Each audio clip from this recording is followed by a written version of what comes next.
Here are your hosts, Peter and Anthony. Let's go.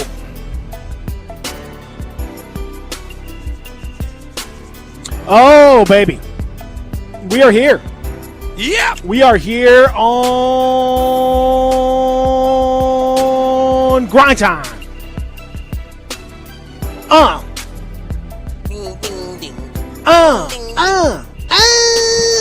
Lego. Man, how you doing today? Man, when I say I feel 10 times better than I had with the epic headache I had yesterday. I believe you. I came home, took some store brand equivalent of some major sinus headache pill. Some wall tech. Yeah, some Walterfed or something like that. Yeah, Yeah. I didn't really go to sleep per se, but I rested my eyes, so to speak. Yeah, as a child, I used to do that a lot. I rest my eyes more so than I would sleep. And I could just feel the headache kind of going away. And I just feel it drifting away, right? It's beautiful, just Mm-hmm. drifting away. I ate a little something, you know what I mean? Then I went to Gabe's Taekwondo, and then I just realized my head wouldn't hurt no more, and I just felt good. And then you felt free. That's beautiful, man. That's a great story. Yeah. It's a great story of redemption, of overcoming the odds. Yeah. Ladies and gentlemen, if you believe it, you can achieve it. Don't dream Anthony it. saying is living proof. That's exactly right. Yeah. Don't dream it, cream it. Dance through as the they time say. warp, as we said in Rocky Horror Picture Show, I believe. That's right. Let's do the time warp again, Yeah. ladies and gentlemen. All right, so it is the Friday edition of Grind Time. We're here in the Family Leisure Studios. I'm Peter Evanston. He's Anthony Sane. Darian Newsom producing the program today, and of course John Harden doing something in the studio, which is unclear and very possibly illegal.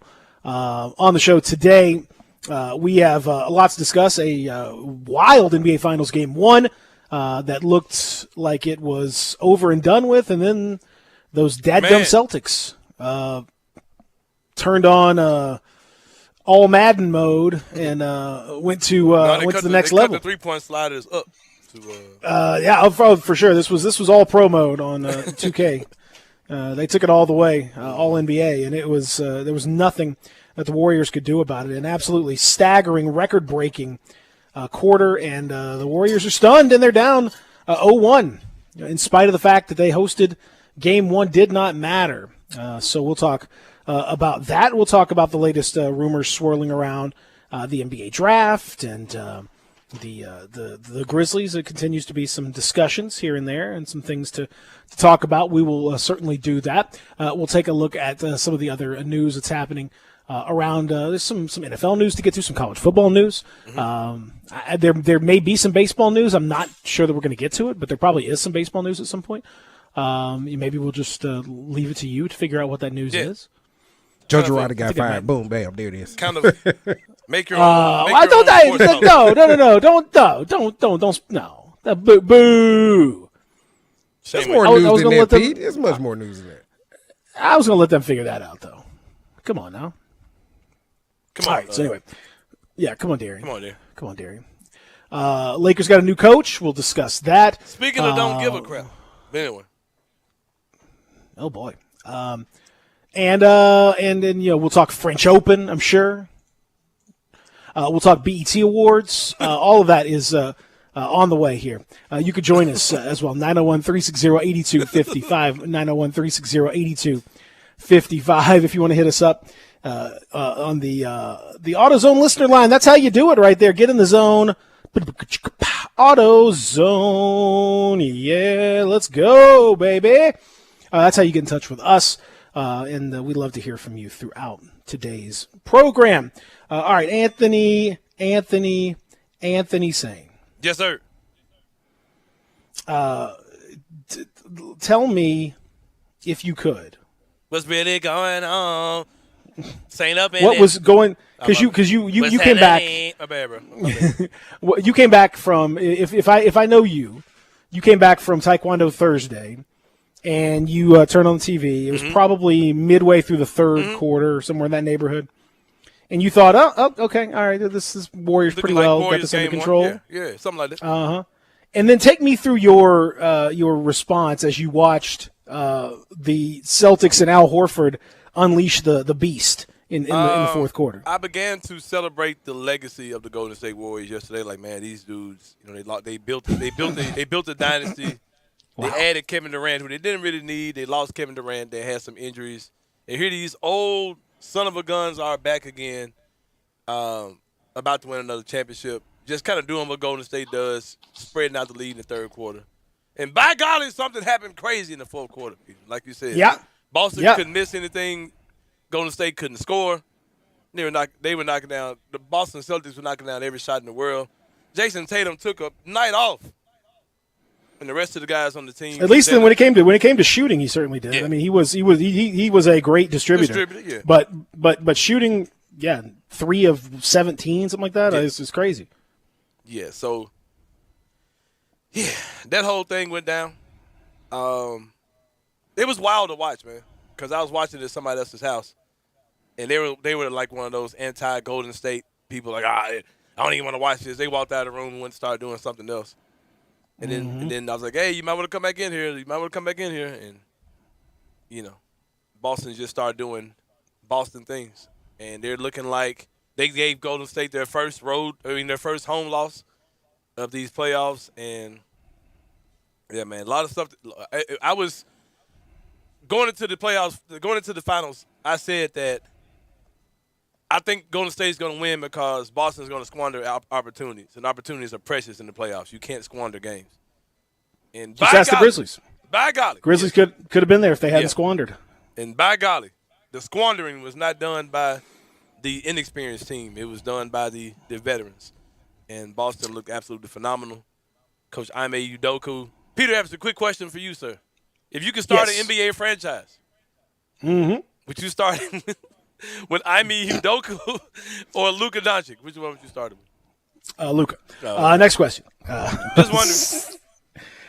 You could ask me any coach, and you could ask me any remotely good player, and I would tell you the player. So, right. That's no disrespect to Ime. Yeah, it'd be between that and Desmond Bain, I'd go Desmond Bain. Right. Xavier Tillman or Ime Udoka? Which one? That one, no. That's tricky right there. That one's tricky. I might go. The thing about Ime Udoka and by extension Nia Long, his love. The fact is he obviously has the ability to motivate people, as evidenced by her. He's a Brad Stevens, I think, had his moments, but there was also seemingly some, relationship issues or stuff that he just didn't seem to quite connect with a lot of the players, and it seemed as though it was kind of a difficult. A difficult mesh at times, and maybe because he had stayed there for too long. We talked about it earlier in the week. I just think that sometimes I don't care who you are, coaches' voices get tired, and you just can't do the same thing unless except for very, very rare circumstances like Popovich, who frankly his performance has dropped off a little bit. It's hard to keep hearing the same voice, and so I think Brad Stevens, maybe the voice had gone on too long or something had happened, but freshening that up and bringing in Ime Udoka after that rough start, and this team was under 500 at the 47 game mark. They were 23-24. More than halfway through the season, they were under 500. Yeah, I mean that's 24. I mean we talk about how the Grizzlies were 9-10 and were struggling and all that, and the Grizzlies did make a huge turnaround. But, that was 19, 20 games in the season. Boston did it almost 50 games into the season. Huge, huge turnaround. And I give credit to Ime Udoka because he really seems to have a great way with these guys and a great ability to motivate guys to talk in ways that they respond to. He just seems to kind of get it. And you could hear that in the way that he handled things at the end of that third quarter. And he said, he kind of pushed the right buttons. And I don't know X's and O's and all that stuff. I have no idea, whether he's great or not. I don't really think it matters as much at this point because there's plenty of X's and O's guys on his staff if he's not. But he is a phenomenal motivator. He says, you're getting punked out there. They're punking us right now. Is this the way you want to go out? And he seems to just be able to push guys' buttons. And it works. So, and he's gotten Al Horford to, drink from the fountain of youth and looking absolutely phenomenal. Like, first finals game ever, and guys, 6 of 8 from 3. 26 points, 6 rebounds, 3 assists, like looking every bit a star player. I don't know, man. If the Warriors got to clean it up, but I got to applaud the Celtics. That was a championship level performance in the fourth quarter. Yeah, for sure, man. You definitely got to give him credit. Of course, that joke I made about Coach Ime and the Luka Doncic thing came from, of course, the Brad Stevens stuff. Who's one of you nerds? Who was it that had that stuff that was going on? I think it was Chris. It irritated me so bad. I want to say it was Chris. I want to say it was Chris Mannix. I feel like it was Chris Mannix. Yeah, that sounds. Saying he would draft. He would take Brad Stevens before any player in the NBA. I was like, all right, man, let's just calm down. But like he traded like a lottery pick for Brad Stevens. Like, I don't know. No, he was like, I would take it if I could draft the entire NBA. I would take Brad Stevens before. Thought he said before any player in the league. Like he would start. Anyway, you may be right. I don't know. I'm hoping that he didn't say something that stupid, but he might have. Anywho, just wondering why that same energy isn't coming out for Coach Ime. But anyway, who's actually looks like he's about to win a championship, which Brad Stevens never won. All right, but anyway, you just wonder where that stuff comes from, where those narratives. I know it's interesting. It's interesting why. Yeah, I don't know. That's weird. Hope we can figure that out someday. I don't know. Yeah. It's a real mystery. Hope we can get to the bottom of that one. Yeah, but no, hey man, look, Ime Udoka. He started off. It was a rough start, and I don't know if that's just because we were on this show like, man, all right, there's another dude about to get fired. Yeah, we were like, I don't know, man. I don't know if this. I don't know. And man, it's all like, I don't know. It's wild. Yeah. It's wild right there. So whatever he's done, man, credit to him, man. I think that, and he's found a way to unlock Al Horford big time. I think that the light-skinned dudes with the permanent 5 o'clock shadow, like no beard, but it's like a stained face. Those dudes kind of find ways to kind of relate to each other. The Rick Foxes of the world, they kind of, the Eric Benet's. Drake. Drake is in but Drake's got a full beard. But I'm saying, when he does cut off, he does have that stained gray, that little, shadow thing. But yeah, those guys. Eli. Who? Eli Savoy. Eli Savoy. Eli, very light-skinned. Very light-skinned, brother. He got it. Very light-skinned. An extremely light-skinned gentleman. You're right. Facts. But yeah, man, I think he's doing a great job there. I'm not going to say that Boston's going to win this series. You know that the Warriors do have. Well, at least you would assume they have another gear. You definitely can't judge this series off one game. But seeing them lose, game one, like a lot of the formulas we've seen them be successful with this playoff series, this playoff season. They were tested yesterday. They had plenty of rest and they didn't win. You know what I mean? They were at home, which place where they were undefeated, didn't win. And yeah, it's their backs against the wall. The home court advantage is gone. So we'll see what they do in game 2. It's going to be there's going to be a lot to think about from the Warriors' perspective because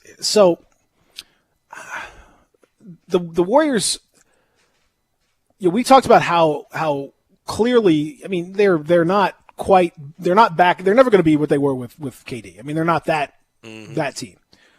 But they do have a lot of talent. They do have a lot of gifted players. The problem though for them is there were still too many lineups out there. And they went with a lot of times, and they started kind of at the end of the Grizzlies series. They unlocked the Draymond Green and Kevon Looney starting as the two bigs. Mm-hmm. And, they had shied away from going to that lineup until the Grizzlies series because they needed more shooting out there. But they kind of made it work, and they made it work with Dallas because Dallas really couldn't defend, and the rebounding and the offensive rebounding, all that overwhelmed and overcame that. But against the Celtics, because of the size that the Celtics have and the capability that they have to defend, it was really challenging, especially in that fourth quarter. When you saw those guys out there playing, Draymond Green, I mean, I'm not saying he's like over the hill or anything, but he looked old, and Looney looked old, and obviously Iguodala when he played looked old. Looney's like 26. And but yeah, I know he looks old, but look at him. Look at him. Yeah. Just look at the man and tell me he doesn't look like he's 30. He looks like Robert Parrish. He looks like Robert Parrish. And he plays like Robert Parrish. Right. Iguodala is clearly not he's not ready for prime time. So the point is when you start to mix and match these lineups out there and you try to go back to like the death lineup and put Iguodala out there with Green, or you have Looney out there with Green, the Warriors, strangely enough, have too many lineups where you don't have enough shooting. And Boston really defended. They were able to, a lot of times, just defend three guys on the floor. And they just left Draymond Green, who was 2 of 12 from the field, 0 of 4 from 3.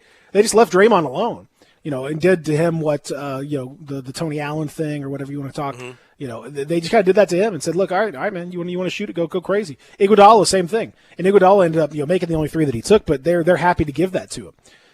They're going to have to figure some way to kind of juggle these lineups a little bit because Boston is too good of a defensive team to give them lineups where they really only have to worry about 3 guys that have any kind of shooting capability at all. And Wiggins even is kind of, streaky. So you take him out of the mix, you could deal with maybe 2.5 guys. Boston's got some defensive things that I think are going to be difficult for Golden State to overcome. Yeah, they're doing some things that are really – they look kind of frustrated at times. In the fourth quarter when I saw Steph throw the towel over his head, I was like, oh, yeah. That's the look of defeat with the old Wardell. Oh, something I just discovered yesterday. Mm-hmm. I knew Steph Curry's name was Wardell, but I never put together Dale Curry from Wardell until yesterday. Yeah. Don't judge me. Yeah. No judgment. For real. No judgment. I never put together he was Wardell Curry Jr. Wardell Stephen Curry Jr. I want to live like you when I grow up. But why isn't he SJ? Why isn't he SJ Curry, Or WJ Curry? Wardell Curry Jr., WJ Curry. Why isn't he WJ Curry? Who? If he's Wardell Curry Jr., like Del Curry Jr., right? Yeah. Why wouldn't Steph be WJ Curry instead of, Pete, would you let anyone call you Wardell Jr.? I don't know what you're talking about, bro. The Wardell Jr., man. He's saying yeah, WJ. the Wardell Jr. Like, but why? That's ugly, though, Pete. Why you say WJ's like Curry? DJ, like if I had a Darian like Jr. DJ, Brandon, come on, like man. Brandon, Come yeah. on. That's ugly. Y'all so crazy. WJ Curry, that's Man. WJ Curry sounds like it's from the 1890s, right. like WJ Curry, who like was horror part of the films. Or Church of God in Christ pastor. Yeah. WJ Curry. Former Reverend one of the first senators, WJ Curry, who was head of the the first Kojic convention. I mean, it took him forever to get the junior part, man.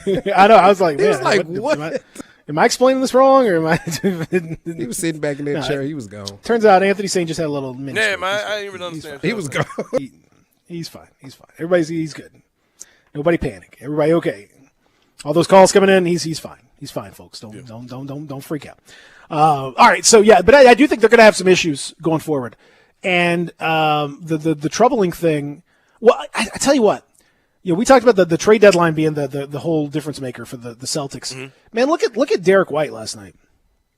He was awesome. Yeah, for sure. A guy that has been overlooked in large part. A guy he's never been overlooked because he's about one of the ugliest dudes I've ever seen in my life. Ugly is all get out. I was making his face last night. He's been overlooked a lot in his life. I'm with you, Sam. I'm with you on that. That might be why he's motivated. He might have just been overlooked by too many. It is every dude in the world that needs to just thank God for money. God, yes. You're not wrong. You're not wrong. But man, like he's so ugly. He looks like he's not. He looks scary. Like he looks like. Mom's the word is all the time he says. Yeah. Like, that man's an ugly little dude, man.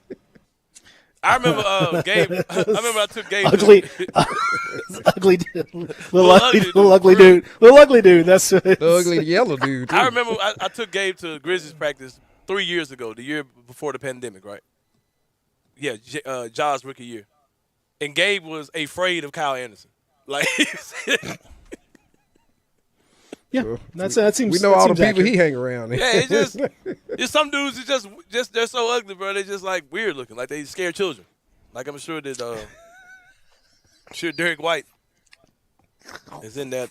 Derek White, who's a part of the others too. Yeah, don't forget the others showed up. Okay, I hate that. They did. Those others, man. Yeah, the others. The others cost Golden State and made away for Boston. But yeah, Derek White, super big addition. They let go of a big addiction. He looks like he might be addicted to something. He does like he is addicted to something. He's got a 5 or possibly 6 head. That's a 6.5, 7. That's a double down, an 8 head. Nah, man, that dude. But shout out to them for real though. Boston let go of a first round pick.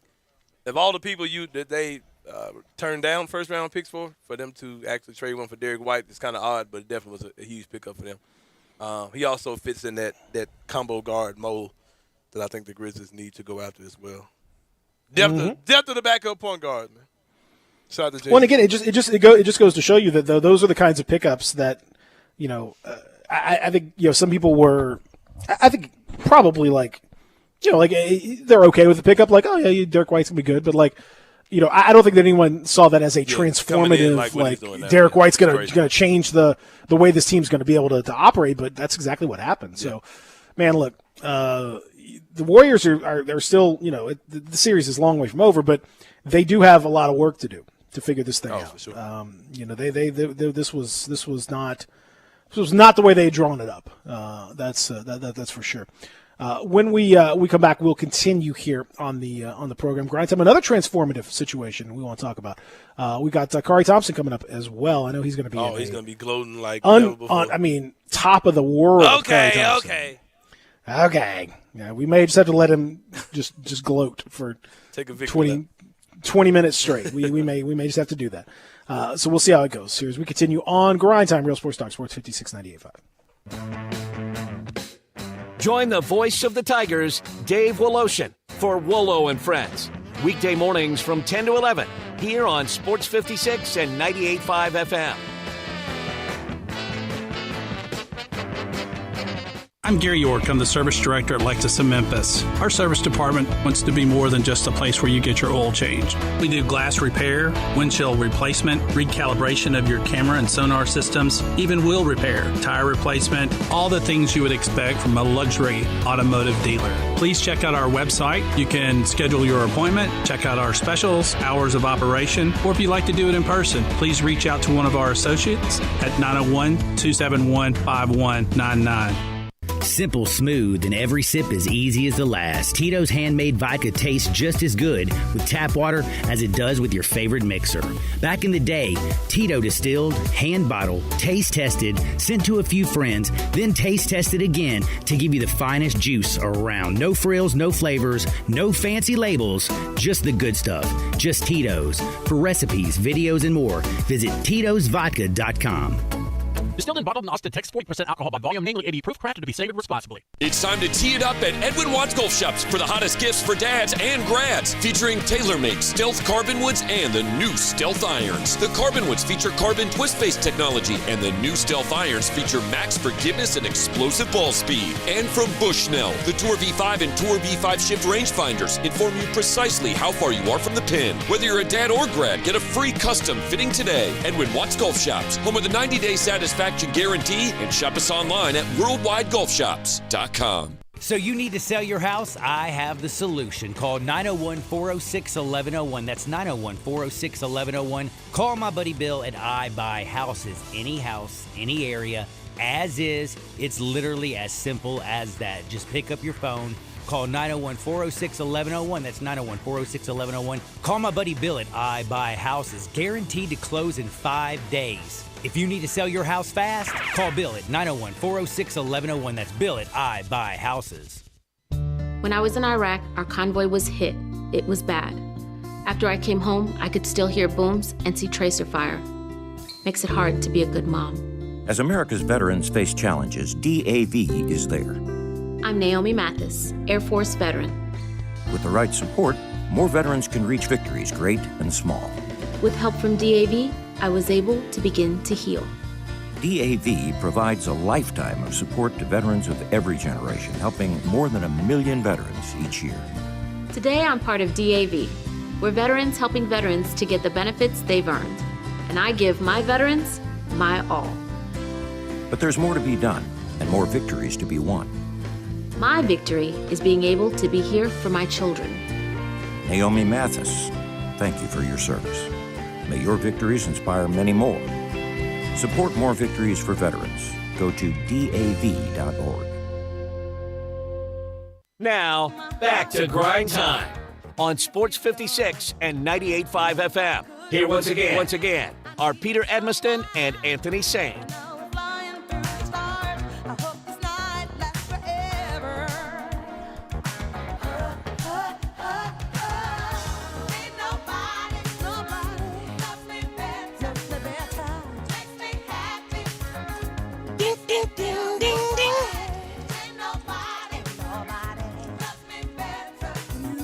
Yeah!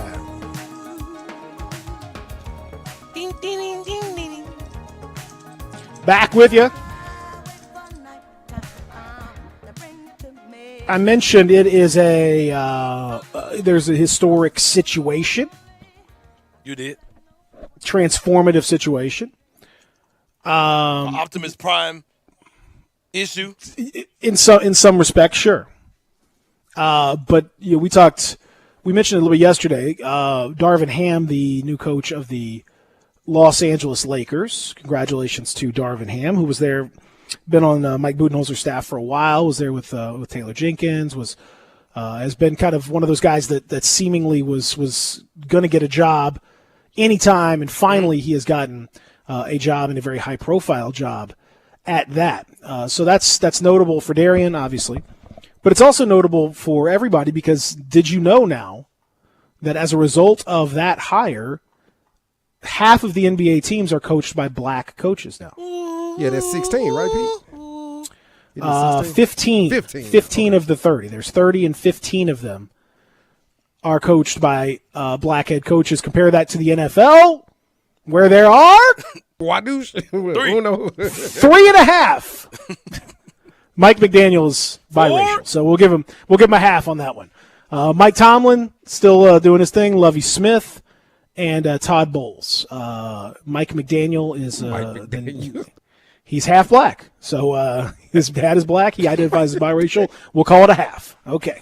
Yeah. All right. 3.5. Is the NFL aware that he's biracial? Maybe not.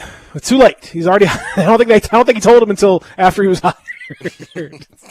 Like, welcome to the job, Mike. Oh, by the way, my dad was black. Oh, did you sign the contract? Oh, man. Okay, all right. By the way, my name is Lil Mike. Lil Mike. My name is Sir Michael. What?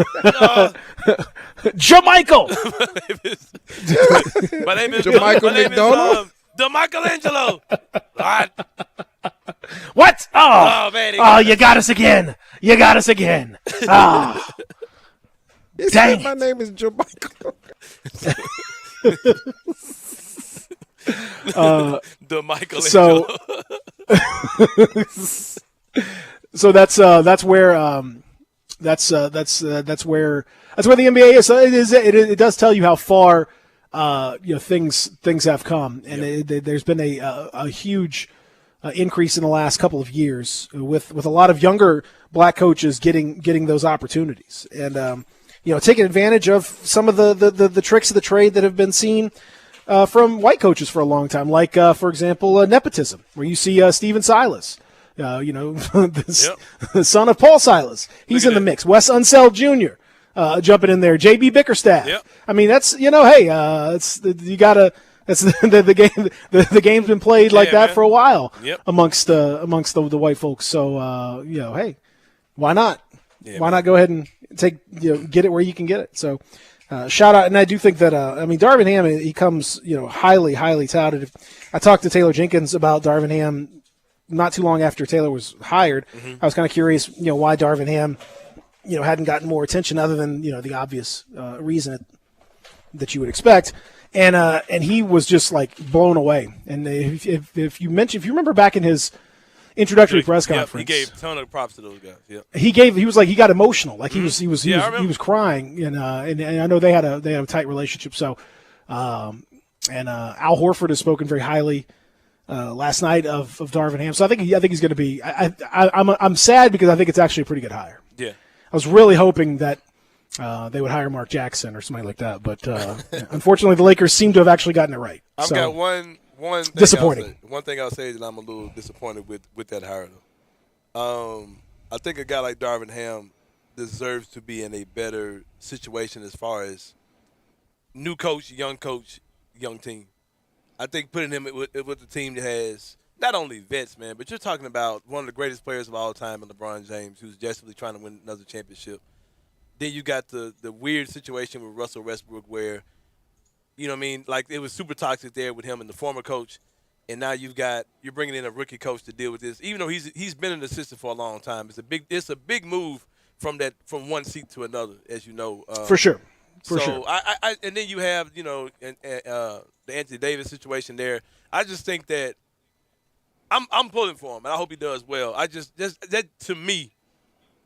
Most of the time when you get a new coach, you kind of want to put him in a situation where he's got young players, where he can kind of serve that role as the big bro or the babysitter on the team.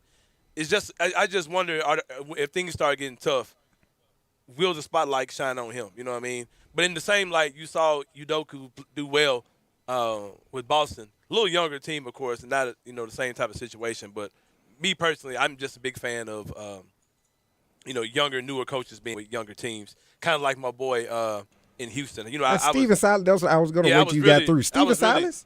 Yeah, I don't. You like that? Yeah, that's the exact situation I think he should be in. Because the situation they had him in at first, I didn't like it. Because it looked like they were still trying to relatively compete somewhat. They had James Harden there. Like, man, you bring a new coach to a situation with a guy who's star player saying he wants out. You like a newer coach without the veteran cast. Yeah, I like new coaches with young players, just like with the Grizzlies. Okay. Like let the team kind of grow together.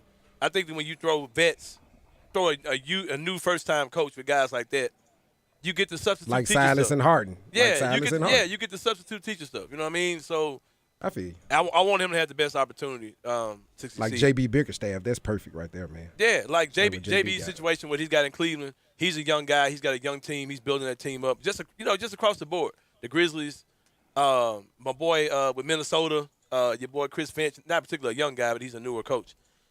I think these guys should come up with young teams that are on the rebuild. You grow together, you learn together. If the guy's messing up, it's okay because you're still you're both trying to get to a certain point together. I just think there's going to be so much pressure on that team to be big, to be good in that market, of course. And without somebody pulling rank on them. Yeah, man, because just like Eric Spoelstra, like there were narratives that Eric Spoelstra couldn't coach when he had LeBron in them. You know what I mean? And look at him now; he's one of the better coaches in the NBA. But what if they have, what if they had their way with him and got him up out of there? How would his, legacy have turned out? But I'm happy for him because I know he's got the goods. But it's not an anti-Laker thing. I just like to see new coaches in different situations. Well, as for me, you already know. You don't like him? Oh man, bring back Phil Jackson. You know where I'm at with this. That's crazy. I keep forgetting that he's truly truly embodies the barbershop. He truly embodies the barbershop in every way, shape, and form. I'm sure Phil Jackson can't wait to get his hands on Russell Westbrook. Can't wait, Bart Scott. Phil Jackson is I'm sure he can't wait. All I know, and just real quick too, I thought Mark Jones last night did okay, but I thought he was a little out of pocket to when Marcus Smart hit the three that gave Boston the lead, and he called it an insurrection, which I thought I think that's a little out of pocket based on he said this insurrection has led them to all right. Easy now. So in any event, I think the bigger factor for Ime Udoka, for Taylor Jenkins, this just tells me again how important it is that the front office and the coaching staff are together. Mm-hmm. Like they have to be working together. And that's why I fear for Darvin Ham. And that's why I fear for anybody who works for the Sacramento Kings or, certain organizations. The Lakers right now, as it stands, unless they're going to, have a real come to Jesus meeting and figure out how they are going to run this thing.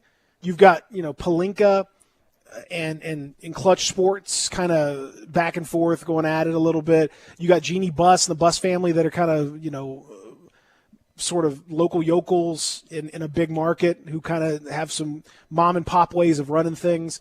The communication's not always great, and it left Frank Vogel kind of hung out to dry. Is LeBron James running the team? Is Clutch Sports running the team, or is it Pelinka, or is it the Buss family? So Darvin Ham's got to come in and like sort through all the politics. Whereas Udoka, good, bad, or whatever, it was literally a year ago yesterday. So that kind of kind of coincidental that it was 1 year ago that Brad Stevens moves up to president. He hires Udoka, and they clearly have a line of communication like this is what we're going to do, and and it works. So same thing with the Grizzlies. They hired Taylor Jenkins. Whether you thought it was a good hire, bad hire, whether you thought it should have been somebody else, they hired a coach that they knew was in lockstep with the way they wanted to operate. And no surprise, that's been very successful for both of those teams. And it's been less successful for the Lakers and less successful for the other teams. And guess what? Only now in Minnesota are you starting to see the Timberwolves make progress. Why? Because they got rid of Glenn Taylor. Bad ownership. They got owners who are more progressive. They brought in front office people, and now they've upgraded to Tim Connolly, who are going to work in lockstep with the coaching staff. It all has to work together. And, these organizations that aren't doing it that way, it ain't going to work. It's just not going to work. Yeah, man. That's what I'm looking at as well. Like and Radar Superstar said, if you put black coaches with young teams, they don't get 3 years. Put them in a team with talent. I totally agree. Because if you notice, a lot of those situations I named there were guys that are white guys. I mean, look at JB Bickerstaff. Look at JB Bickerstaff here, who got no time here, right, and is now doing a nice job with Cleveland. So even though little concerned that they hired Luke Walton as an assistant coach, that's like one of those like, I want to just watch your back, watch your back, JB, watch your back. Hey, watch who your assistants are. But no, I remember when we hired Fizdale, and I talked to a national media member. I'm not going to say who it was, and I asked him what did he think off the record. I asked him what did he think about, the Fizdale hire. First thing came out of his mouth is, well, we get a short rope. This is the black guy talking. So, we get a short rope or whatever. I was like, I presume it's black guy. Are you talking about getting hung? Talking about lynching? No. Presumably, it's not. No, he said, and I'm talking to Joey Silipek. Right.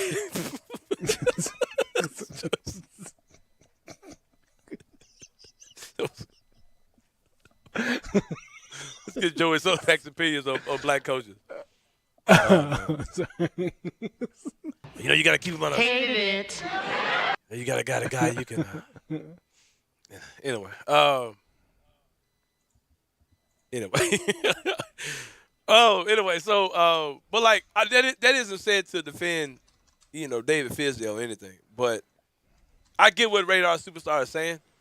But this Lakers team is talent. Yeah, you got one of the greatest players of all time, multi-time MVP in Russell Westbrook, one of the most athletic players ever in Russell Westbrook, one of the best big men of all time, Anthony Davis. But it's just different, man. And it could very well work. He could be the guy that could untap how to get Russell Westbrook to be good again. You know what I mean? Then he could get a healthy Anthony Davis, a healthy LeBron, and the Lakers could be great and they could work in his favor. But me personally, I just rather see guys in a different situation. As far as because I think JB was landed in a perfect spot. The front office, made some good moves, some good decisions. I thought they were wild decisions they were making, but JB found a way to make it work in Cleveland. Udoka, of course, was in a perfect situation. He gets hired to, one of the better teams in the NBA with two great young talents. But it's gonna be iffy, man. I just don't like the fit of new first-year coaches with a team, especially a team that's kind of in turmoil, like that team is. Darvin Ham, to me, looks like if Memphis 901 FC owner Tim Howard who's also black. I didn't realize. Spent a year. Who's similarly black. Spent a year comparably black, like in a rough, like getting roughed up, like living, like hard living, like out there, like because Darvin Ham is 48 and he looks like he's about 60, and he looks like the kind of coach that would be hard nosed. Like he looks like he'll say some things to you. He had no problem cussing you out, no problem making you do suicides. All the ladders. We're gonna do ladders today, boys. He just has that. He just has that demeanor, that look about him. Apparently, that's not. I mean, apparently he's a very nice guy, but the look of him, nah, man. He looks. I saw a. Some guys look soft. He's the opposite. He looks like he could still bust somebody up. I saw a pic online that showed Lakers head coach Darvin Ham guarding rookie LeBron James. You know what I mean? And I remember Darvin Ham playing like so long ago. It seemed like, you know what I mean?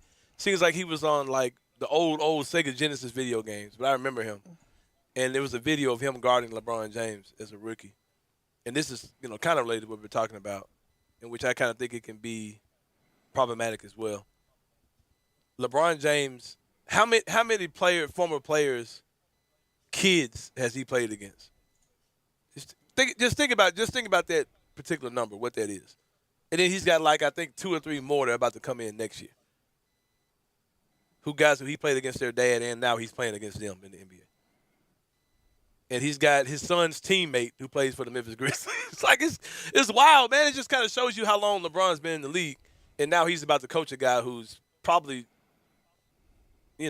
Ain't probably too much older than him. 10 years apart, 37 to 47. Yeah, I mean, 10 years apart. I mean, again, I would love to see it work.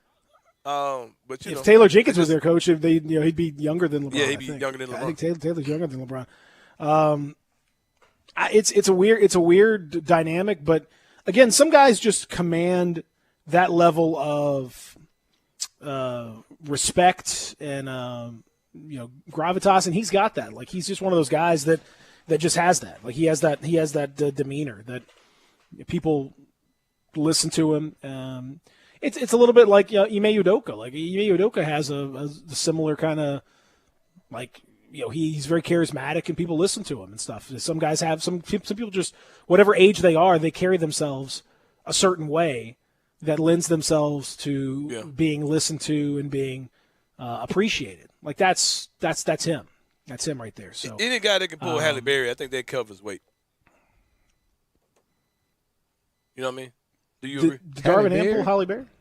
No. You mean Neil Long? I'm talking about Udoka. Yeah. I didn't say Halle Berry. Yeah, Udoka's Neil Long. You said Halle Berry. Same levels of fine. Same tier. Like the Darvin Ham pulled Halle Berry? Like, man, what? Like, man. Maybe that's the key to being an NBA coach, man. Just, bag a 90s super fine actress, and, there's an NBA job waiting on you. Well, Darvin Ham's wife is Denitra Ham, who is not Halle Berry. She's a nice looking lady, but she's not Neil Long.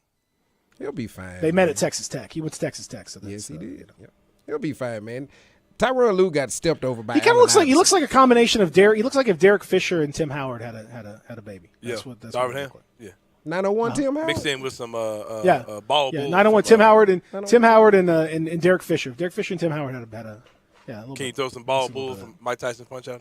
Ball bull. And for our soccer people, just a skosh of Thierry Henry, if you want to throw in a little, just a little. A nice little splash of Xavier Henry. I don't know if you do that. Former Grizzly Xavier. The eyes. You got to throw in the old. He's got those eyes. Who you think? What NBA coach you think got the best hands in the league? I think Ham may walk in the door as having the best hands in the NBA. Because he look like he's scrapped for real. Yeah, off the top of my head, Darvin Ham. It's gonna be hard for me to think of anyone else that could scrap with Darvin Ham. Like current coach, current NBA coaches that got hands. I mean, I think give me Dwayne in Detroit. Dwayne Casey. Give me Dwayne in Detroit. Dwayne Casey. No. I think Dwayne's. Dwayne Casey. Come on, Dwayne's a classy guy. That don't mean he can't defend himself. Come on, give me Dwayne in Detroit. No, I'm not saying he couldn't defend himself, but I think Dwayne Casey got them paws, man, for real. No, I don't think so. Doc Rivers. Now, Doc, I think Doc would. Doc look like a slapper. He look like Will Yeah, Smith. he like he'll slap. He's a slapper. Yeah, he like he'll slap the mess No, out I of think you. Doc. I think Doc can take care of you. I think Doc take care of you. I think Taylor Jenkins would Might go be a crazy. psycho, I think Taylor Jenkins might If lose. he gets started, I think your attitude problem. If he gets started, yeah, he ain't gonna Jason stop. Kidd maybe. Kid maybe. Well, Kid he's might be able documented to to be documented. Yeah, Yeah. I don't want to get into that now. Oh, what about Monty Williams though? Monty, look at you scrap. He's I think Monty can scrap too.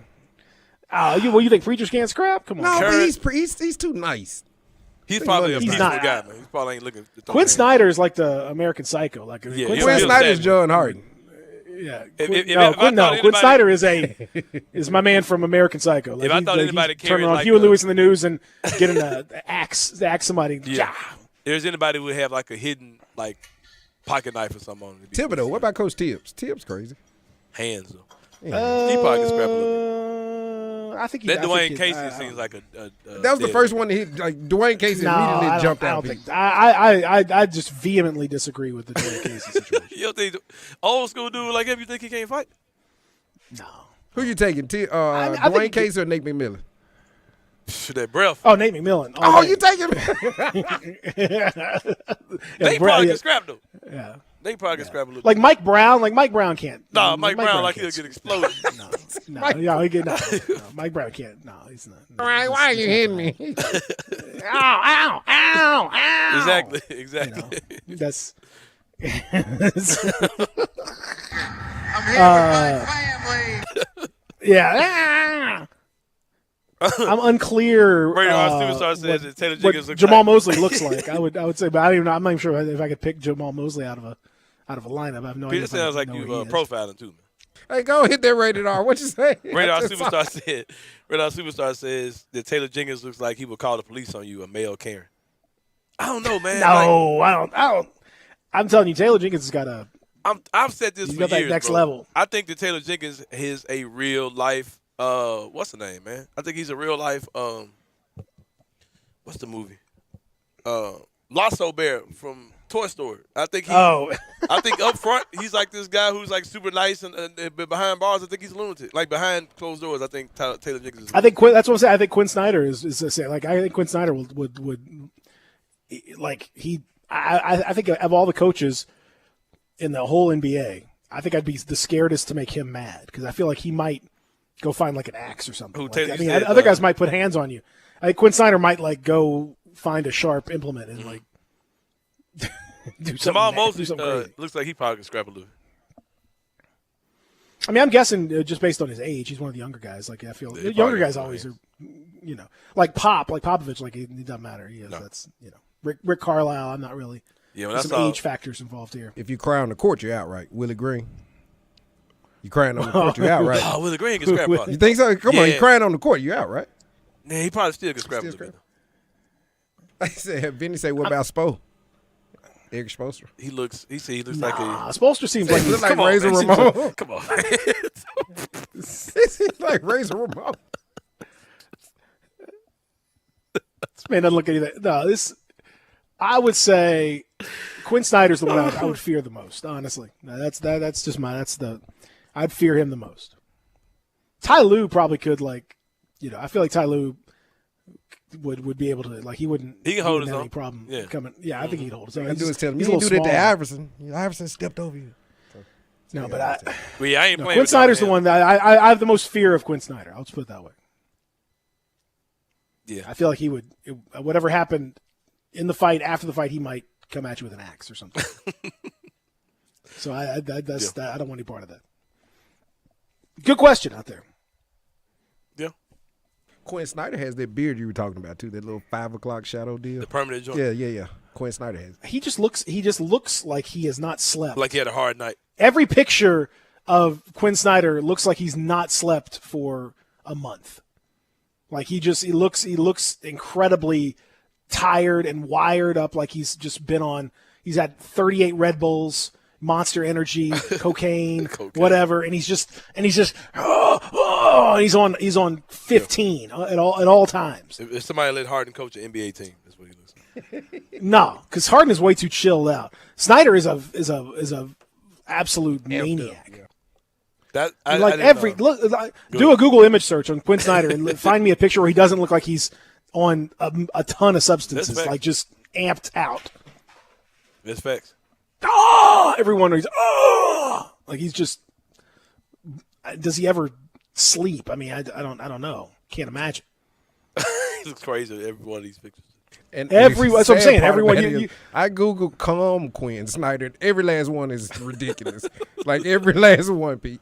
No, there's no such thing. I'm telling you, he is a maniac. With you, American Psycho. So where are you at on the series? You want to pick it up after the break? Or? We'll pick up after the break, but it was very intriguing. That fourth quarter changed a lot. Mm-hmm. Changed a lot for sure. It was finally an excellent, very compelling game, which we needed. We needed one. All right, we'll come back and continue here. Real Sports Talk, Sports 56 98.5. We are Real Sports Talk. Sports 56 WHBQ. Available on your radio dial at 560 AM, 98.5 FM, and 96.1 FM. As well as online around the world at sports56whbq.com. Take us with you everywhere by downloading the Sports 56 app. And at home, just say, Alexa, play Sports 56. Wherever you are, stay tuned in to Real Sports Talk. Sports 56 and 98.5 FM. Hi, Jimmy Stovall here with Corky's Barbecue. For 38 years, Corky's been proud to serve our legendary slow-smoked barbecue in our dining room and drive-thru. Whether you're stopping by to pick up a barbecue sandwich or some of our award-winning catfish, you can add a third of a rack of our world-famous ribs for only $6.99. You heard that right. Add a third of a rack of ribs to any order for only $6.99. Encore flavor, Corky's Barbecue. Hi, this is Troy Fiveash, owner of Fiveash Roof Services. If you need a new roof for your home or business, we hope to hear from you and we'll work hard to earn your business. We are experts and certified in residential and commercial roofing, siding, and gutter installation. I have been serving the Memphis area for over 20 years, and now with two of my sons working with me, we plan to be here for years to come. So if you need a roof, please give us a call. On a personal note, what a great time it is to be a Memphis sports fan. With the Grizzlies and the Redbirds and 901 FC, not to mention Tigers football and basketball, it's going to be a fun year. Thanks to Coach Silverfield and Coach Hardaway and their staffs for their dedication to the student and athletes, the University of Memphis, the City of Memphis, and us fans. Five Ash Roof Services, a proud partner of the Memphis Tigers and the official roofer of the Tigers home team. Five Ash Roofing, fair, honest, and ethical. 367-0050 or memphisroofer.com. 367-0050 or memphisroofer.com. Five Ash Roofing, it's what we do. We're here for you. I'm with the expert. Yeah, that's right, expert. Kyle Storms here with Big Green Egg. Kyle, what can you cook on a Big Green Egg? Almost anything. You can smoke, bake, roast, sear, and grill. Some of the best barbecue desserts and pizzas I've ever eaten have been cooked on a Big Green Egg. I have to be honest. The last grill I had fell apart on me. I had to throw it away. What kind of warranty comes with a Big Green Egg? This will truly be the last grill you have to buy. Big Green Egg has had a lifetime warranty on all ceramic parts of the egg since 1995. I talk to customers all the time that have had their eggs for 10, 20, 30 plus years. You can't say that about most grills. How long has the Big Green Egg been around? Big Green Egg was founded in 1974 by naval engineer Ed Fisher and has never changed ownership. Ed found out that no matter what you throw on an egg, it just comes out better. And now more and more people find out every year.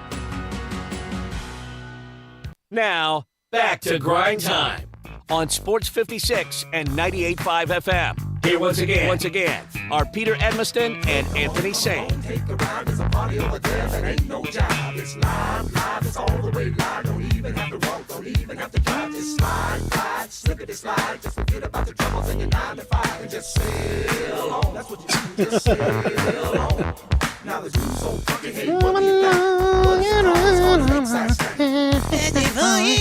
Hey, man, your girl and them running from us. I know. I feel like they wanted to do it, and then it's just. Yeah, man. Oh, I get it. Maybe it's a Grind City media thing. Maybe they won't allow them to. Who knows? Oh, surely not. Surely. Who knows? No, surely not. No, there's. I mean, I hope they have the guts. It seems like just fear to me, man. I mean, I don't want to put that on them, but it sure seems that way. They're pulling Floyd Mayweather on y'all, keeping their record clean. Yeah, they're taking a 50-0 record and hiding, right? I mean, it's just sad. It's just sad that you can't see somebody. You're just trying to get out here and give something for the people, and you hopefully something for charity, and just folks just can't do it, and don't want to, or just feel fearful of it. That's sad. But hopefully we can work this thing out, because we're sitting here ready. We've been ready. We stay ready. You can bait them in. You could tell me right now. Just get up there and start singing. I don't have to prepare. I'm ready to go. You know what I mean? So I right this very. I can bait them in. But they may want some. They may want some major preparations or something. I don't know. It's like I said, it's just disappointing. I was hoping for and frankly expected more. So you expected more. Yeah, I just expected better sportsmanship and all that. So I don't know. It's disappointing, but that's the times we live in now. To be honest with you, everybody, it's just the times we live in. Yeah, it's difficult. It's difficult out there. Much less difficult. Friends at FanDuel Sportsbook, they make it so easy for you. I hope that you took advantage of what I was trying to tell you. I was trying to get you in the mix for that refer a friend situation.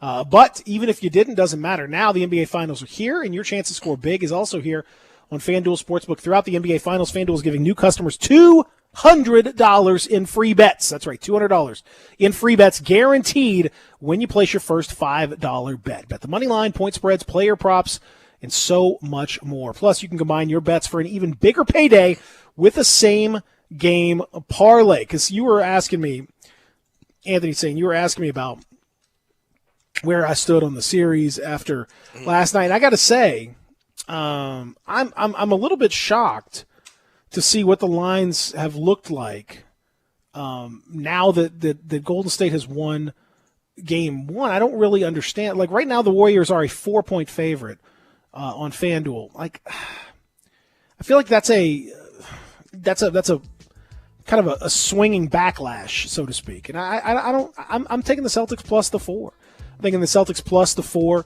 I'm also taking, Steph Curry with the highest points and threes averages in the series. Steph's going to win those 3-pointers. You can build a same-game parlay using those things and a whole lot more with FanDuel Sportsbook. Sign up with promo code BIGHEAD to get started. That's right, promo code BIGHEAD, like my big old dome. BIGHEAD. If you haven't tried FanDuel, now's the perfect time to give it a shot, because the only thing sweeter than watching the finals is cashing in on all the action. Join today with promo code BIGHEAD and turn a $5 bet into $200 in free bets, win or lose. Make every game feel like Game 7 with FanDuel Sportsbook. From FanDuel, official partner of the NBA, must be 21 or older and present in Tennessee. First online real money wager only. $10 first deposit required. Bonus issued as non-withdrawable free bets that expire 14 days after receipts. Restrictions apply. See full terms at sportsbook.fanduel.com. Gambling problem? Call Tennessee Redline 1-800-889-9789. Back after this, and we'll talk about the finals. We'll talk about all of that with Kari Thompson, who joins us. I'm sure an ecstatic Kari Thompson is next right here on Grindtime. Stick around.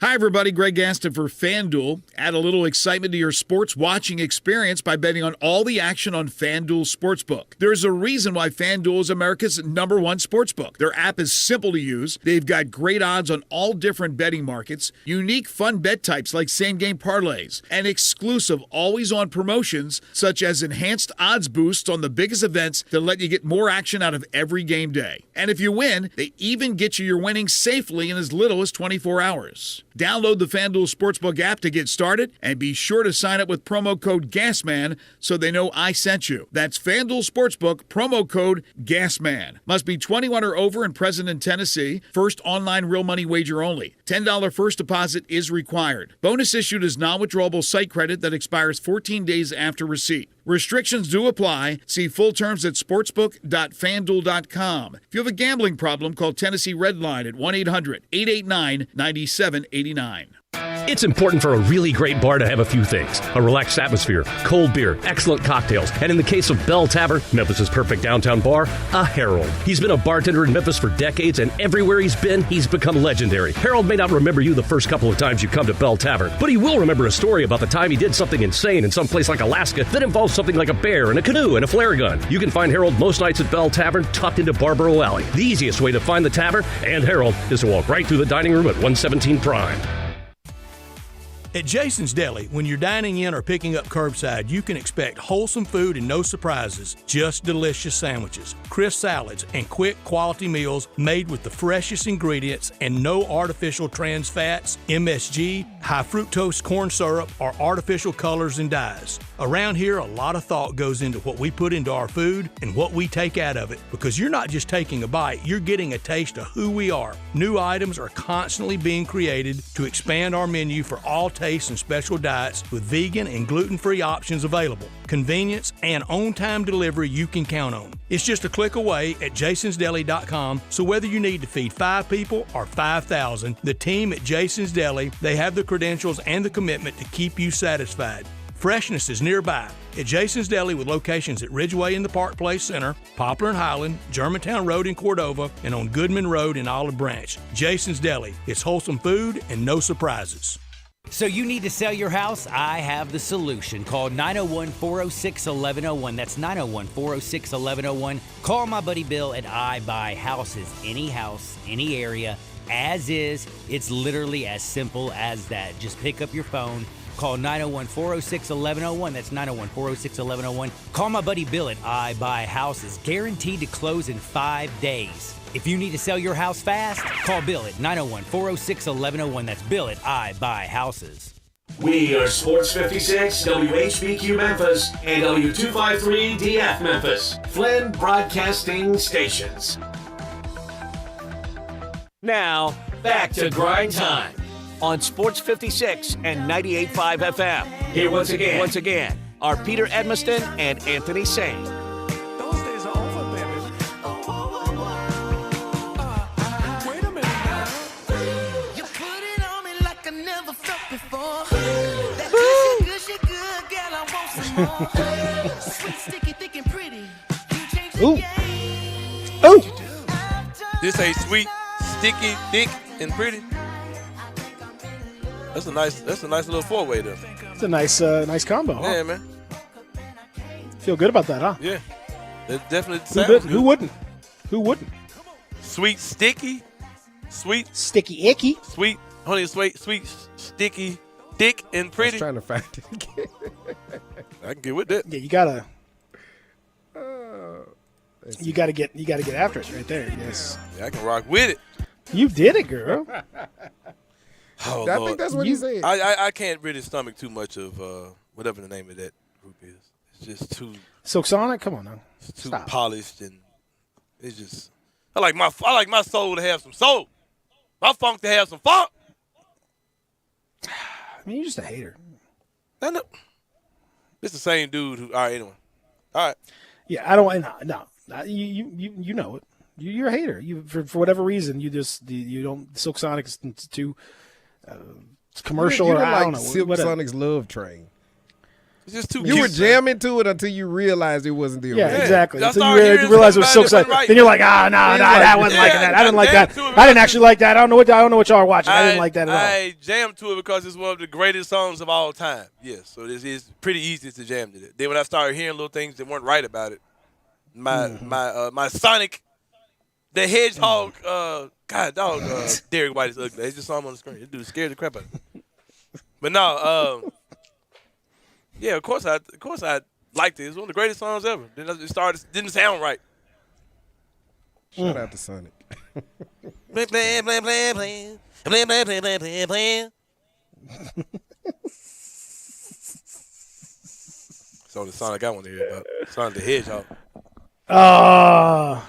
Great. Hey, Sonic the Hedgehog, the movies, not bad. Not bad at all. Two was really actually. good. Two's, they're both pretty good. Like, I mean, hey. You know what else is good? Chippendale Rescue Rangers on Disney Plus. Check it out. Somebody fantastic. told me that. I ain't seen it. Hey, it's legit. It's legit. Real. It's just a bunch of like references. If you watched any of those shows, man, you'll love it. You will love it. It's hilarious, super funny. Tons of little references to all the Disney Disney Afternoon and all that. Oh man, there's a million of them. So I promise you'll love it. Hour number 2 here at Grind Time on this Friday. We are, it's time. It's time to bring on our good friend, Kari Thompson. You know, we talk. Bring him on. Bring him on. All right. I guess it's time. Yeah, I guess it's time for him to. If he wants to hit it, now's the time to do it. Kari. What's up? Have at it, my How friend. y'all doing? Man. Game 1 getting in the book. I know y'all thought it was over. I know you thought it was over. No, I didn't. I had faith, man. We talking about the series or game 1, man? What are we talking about? Game 1. Oh, yeah, I thought it was over. Yeah, for sure. For sure. Y'all turn the TVs off. Y'all like, Steph and them got this. Steph shooting crazy. Tatum having a bad game. Y'all thought it was done. I was at the house going, Warriors. Yep. I was doing all that. Yep. Now you're not wrong. You're not wrong. And yet, all of a sudden, everything just came together, and it was a total meltdown from the Warriors and a total domination from the Celtics. What happened? I mean, Steph wasn't going to keep that up, man. I mean, he came out blazing in that first quarter, one of the best first quarters in finals history, and we just knew the dude wasn't going to shoot 63% from three for the rest of the series. So you got Steph playing out of his mind in the first half, and you got the Celtics entering the first half with a 2-point lead.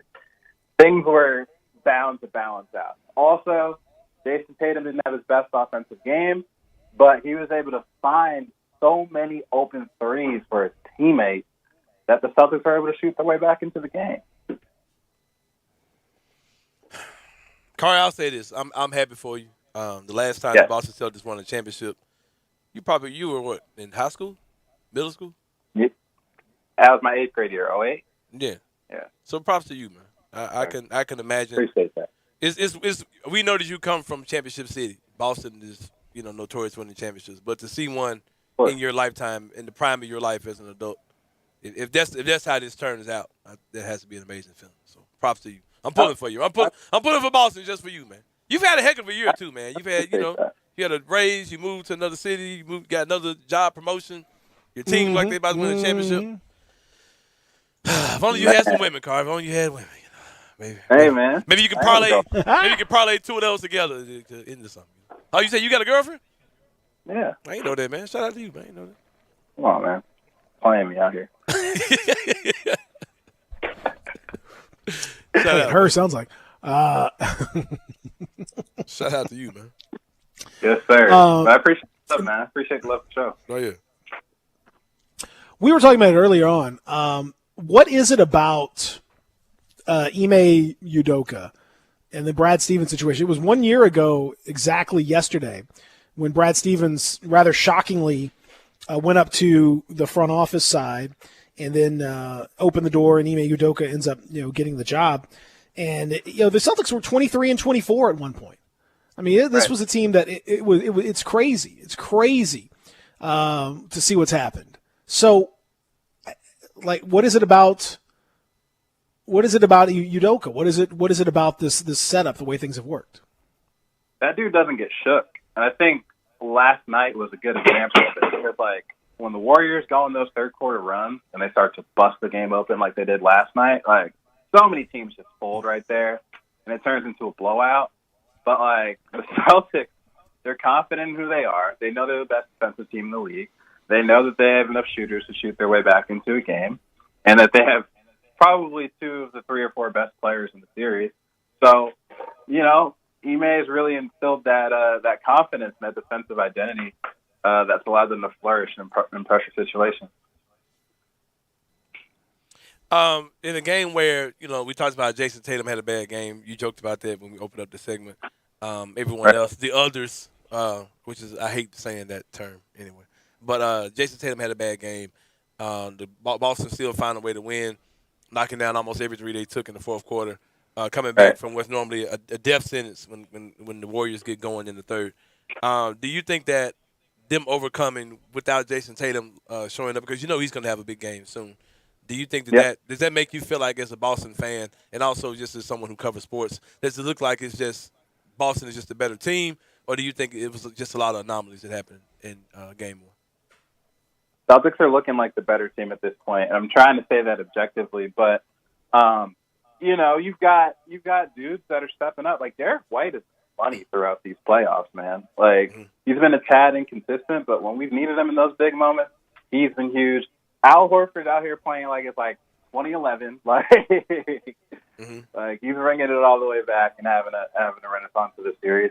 So that has to make you feel good, because if you have Steph playing the way he did, right?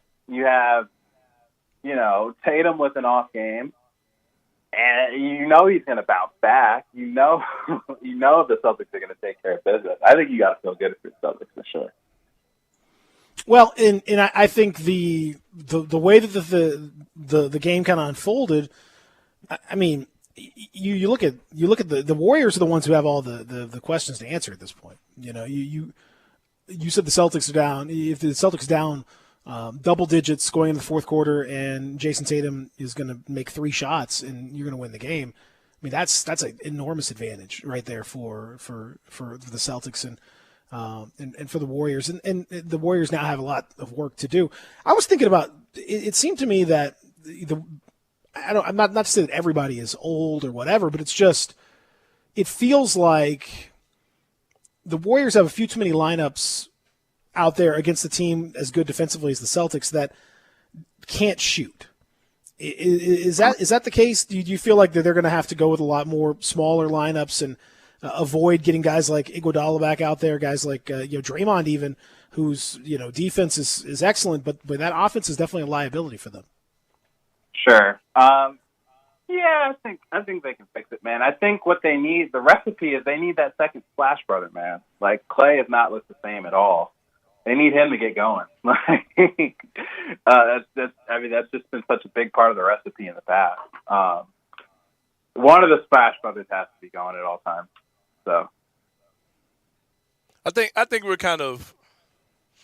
I know you're saying this as a fan of Boston or whatever, but I'm not going to count out the Warriors, because even though we did see their big haymaker land in the third quarter and Boston still won. I still can't write those guys off. Like you said, Clay didn't really have the best game. I don't know if he's watched or not. I wrote him off as watched against us. Then he came back and had a game where I think he had like 30-something. So we'll see. But what do you think about the total like entertainment factor, just removing fandom away from the series? This looks like it's going to be a great series to me. What do you think? It's going to be a great series. I think it's going to go 7. What a Juneteenth present for everybody who celebrates out there. Game 7 on Juneteenth. I'm pulling for that. So it's just a fun series, man. I mean, you have a lot of star power. Again, Steph, he's going to give you spurts where he's just unstoppable. But, like, how consistent and sustainable is that when, you've got him and, like Peter was saying, like a bunch of lineups that can't shoot otherwise. Like, he can't be your whole offense. The Warriors are gonna have to figure it out, man. They're gonna need like, I don't know, like, are they gonna need Jordan Poole to step up? Like, they're gonna need someone who you're not gonna expect to have a monster game. And I think they will. They'll get some of those performances, because you always have like the Kelly Olynyk or like, people that you would never expect to have crazy playoff games to like have a crazy playoff game. So we're going to see some of that from the Warriors. But yeah, I think Celtics in 7 is my pick now. How much of the credit do you give for this to Brad Stevens in the front office with a move like going to get Horford, and trading a first round pick, like a mid first round pick, to go get a 35-year-old guy who is, had never played in the finals and all that? That's certainly not something Danny Ainge would have done. Enormous move. I mean, ever since the moment everything changed for the Celtics in the playoffs was when Giannis tried to dunk on Al Horford and like tried to flex and show off or whatever. And I was like, all right, bet. Like, we'll see what happens. Comes down, gets his revenge, and then some. Elbows Giannis straight in the face. Al Horford's been playing lights out since then. Like, it's been crazy. So you also have to give Brad Stevens the credit to know when to walk away, right? Like, to know when this coaching thing isn't working for me. Let me give it to someone who can get these guys to listen and buy in. So you have to give him that credit as well, because that's some self-awareness that has led the Celtics to the finals.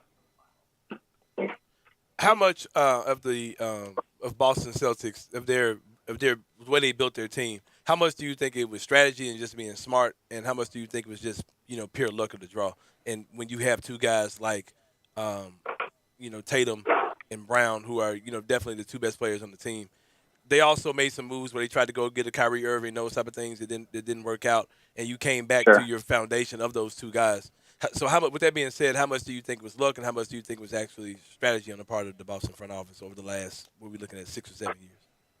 Well, the core is homegrown. Mm-hmm. Like Tatum, drafted and developed, and they traded down to get Tatum. People don't remember that with Markelle Fultz. So they knew Tatum was the guy, and they drafted him. When they drafted him, Jaylen Brown drafted, developed. Marcus Smart drafted, developed.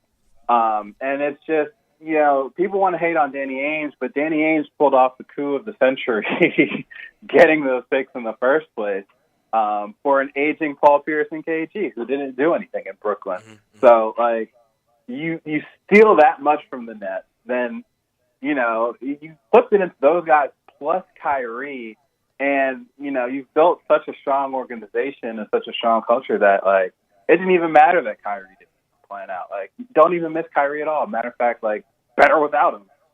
We're being real about it. Right. Yeah, no, that's true. I think, although that seems to be pretty common, a lot of teams are finding out they might be better without Kyrie. The other thing that is interesting too is the relationship. What do you know about? Does Brad Stevens, is he still involved in strategy stuff with like Ime Udoka? Are they like, or is it strictly like, hey, he's a front office guy now and he's not really in the coaching side? I'd imagine that he stepped away. Like in leadership positions, you gotta let your head guy be the head guy. Like, I'm sure they discuss and they have some calls and stuff, but like, I think it's clearly Ime Udoka's team. Like, the dude has come in and done an excellent job in year one. Like, it's been an immediate turnaround, and you can just see the difference in the body language, the identity. It's like a whole new team, man. Like, it's the same players, but like new swag. Mm-hmm. No question. No question about it. All right, so let's table the Celtics for. Yeah, let's table those dudes. Because I don't want to get involved with that anymore. Let's be done with that just a little bit. Carl, you miss have you started missing Memphis yet? I miss Memphis all the time, man. I was there last weekend. Why you ain't hit nobody up, man? Oh, don't worry about it. Don't even answer. Don't even answer, bro. Don't worry about it. No, you ain't got you ain't got to kick with me, bro. Don't worry about it. Yeah. I was spending some time with my girl. Oh, your girl in Memphis? Mm-hmm. You think she's listening to the show right now? Nah, I don't think so. She's on vacation. I ain't gonna say no. Well, I'll talk to you out there. Yeah. Same girl? Same girl. Same girl. Same girl. Same girl? Was that the ether beat I heard? Yeah. I was trying to help you out, Car. Why you just answer Trying to give you some backup, Car. Trying to bring it in. Yeah. Trying to bring it back. Hey, what's up with your boy Jason Tatum dressing like the character from the Goofy movie with that two-tone suit he had on? Yeah, like two-tone. I think it was more like quad tone. Yeah, I can't think of that. There were a lot more than two tones on that one. Yeah, I can't think of the character. He can wear whatever he wants. Powerline? He looked like Powerline. Powerline, yeah, it looked like Powerline. It looked like Powerline, yeah. Yeah. He can wear whatever he wants as long as he gets 3 more wins. Well, apparently he's going to test that theory. Yeah, I'm for it. Apparently he's going to test your theory if he can wear whatever he wants. Yep. I mean, here's my other question. All right. Okay. At what point we got this obsession? Everybody's talking. Oh, look at that fit. This is a fit for this, fit for that. This is my fit, and all that. That's fine. But at what point can we just be like, does somebody need to talk to Jason Tatum and be like, bro, that looks stupid. Like that's not a fit. You look like an idiot. You look like one of my kids took some crayons out and decided to draw and they couldn't decide what kind of clothes they wanted to wear, so they took a little bit of everything and put it together. And that's not cool. We can't. Can we be on? They got a Gordon Gartrell. I mean, who made you the czar of coolness, Peter? Man, who made him the czar of coolness? He's just chilling. Like, he just wears what he wants to wear. Like, would you wear it, Kari? If I was an NBA and I'm rich, it wouldn't matter. I could wear, when you're a millionaire, you can wear whatever you want. You can wear whatever you want. Why are you wearing that? Come on, man. Because he likes it. To make a drive, okay, what kind of car does he drive around? Does he drive in in a unicycle? Like what? I mean, what? No, he drives around in like a nice car that's not 5 different colors. Like why are you dressing like you are? It's silly. I mean, are you gonna roast Kawhi for what he drives? I'm pretty sure Kawhi drives a pretty old car. Like, I'm not, but I'm saying it's not like a clown car. It doesn't. It's not like each door isn't a different color. Like what? I mean, what are we doing out here? Each sleeve is like a different color. Like what? Come on, man. Are you? So I'm guessing you're not a fan of Russell Westbrook fashion stuff either. No, we've clowned Russell plenty of times. We've clowned Russell Westbrook before, but I don't know. There's even Russ. I don't think would have worn. I'm just disappointed to see Jason Tatum with that on. Of all guys, man, you can't have the best haircut in NBA history and then come out there with looking like, the best haircut and the worst fashion. Man, come on. I hope he wears it again. Wear it 3 more times in a row. Let's get these 3 more wins. Let's go. Man, get a. I don't know. This is the same thing with Jaron's out here just dressing like a maniac sometimes. Like what? Come on, what are we doing out here, man? Does fashion mean you have to dress stupid? I think people just do wild stuff when they have money, man. And I'm all for it. I mean, what? Just I don't know, man. Creativity is one thing, but come on, man. I want that. Well, Kari, I encourage you. I want to see next time I see you. I want to see you because I mean, you can't buy anything off the rack because you're 6'6" or 6'7" or whatever. So obviously you got to have everything custom made anyway. So you might as well go ahead and do it. You could have it custom made just like your boy there. And I want to see you in it. I want to see you wearing the quad tone hammer jacket that he was wearing last night. Yeah. We can do a whole thing, man. Kari's fits, man. Kari's fits. Let me tell you something. If you wear that, you're gonna look like an absolute idiot. Here's my thing. And I'll be honest. Sane, Kari, Darian. Forget me, but let's just say some other, just I don't know, a guy same age, same profile, same color, same height, same everything as Jason Tatum. Guy just looks just like Jason Tatum, except he's not an NBA player, and he's just walking down a street wearing that. I call the police on that fool. That's no way. That man walked in for a job interview. You're like, nope, lock the door. What do you do? What?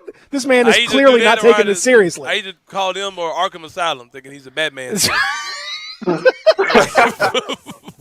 But we're like, oh man, look at that cool fit because he's walking into an NBA arena. Look at that drip. Look at that drip. He's drip.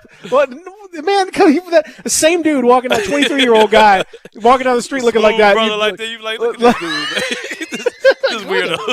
Look at this weirdo. Exactly. So that's what I'm talking about. Kari, come on, man. Hey, man. I'm cool with it, man. I'm cool with it. Would you wear it, Kari? Would I wear it? Yeah. If I was getting paid what Jason Tatum is paid, absolutely. Yeah. That's a no.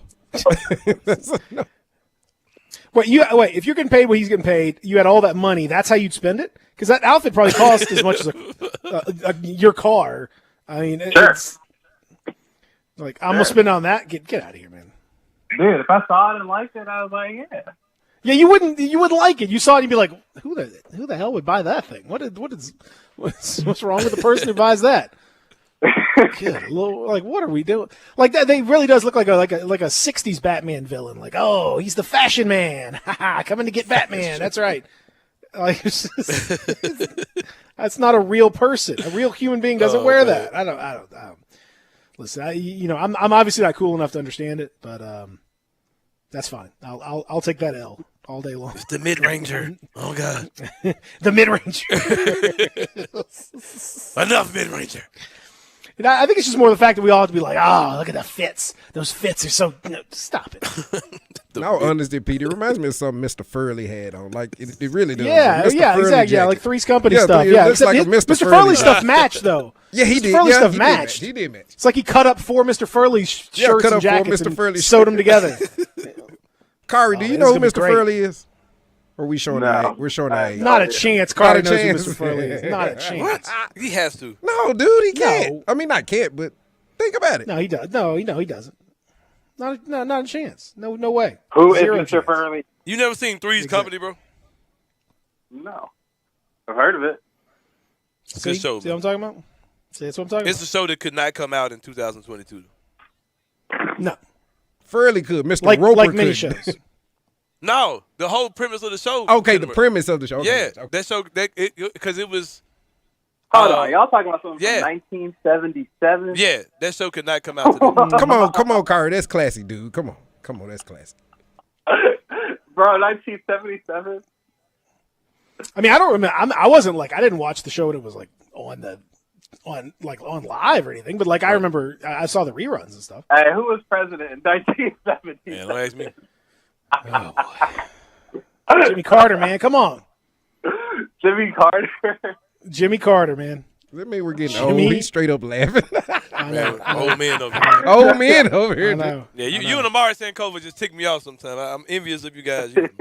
I know, the youth. You know the old saying, man, youth is wasted on the young. Exactly. That's never been more They true. don't understand what they got, man. They don't understand what they got. That's exactly right. Well, I can't wait to see you in that outfit. Next time I see you, I want to see you walking around in whatever that was. I want to see it. All right. I can't wait. Who's paying for it? I can't wait. I guarantee. Hey, you want Prime to talk to you? Wear that outfit to your first Jackson State game. I promise you, he'll talk to you. Oh yeah, he was like, "Hey, baby, that's a good look right there." I promise you. Exactly. Oh, okay. I see you. I see you over there. Okay. All right. Yeah. I guarantee you, he'll talk to you. You might get your first one-on-one interview. Hey, you might get the nickname. He might hit you with the KT, man. Yeah. Yeah. You might want to pull that. Come on now. His name rhymes with Atari, but he don't play. It's not a game. Stand up, spin around. Let me see. You got Deion sounding like Mark Jackson a little bit over there. Yeah, mix him up a little bit. My boy KT. Yeah. Man. Oh man. All right, enough pulling for you, Carl. We holler at you, man.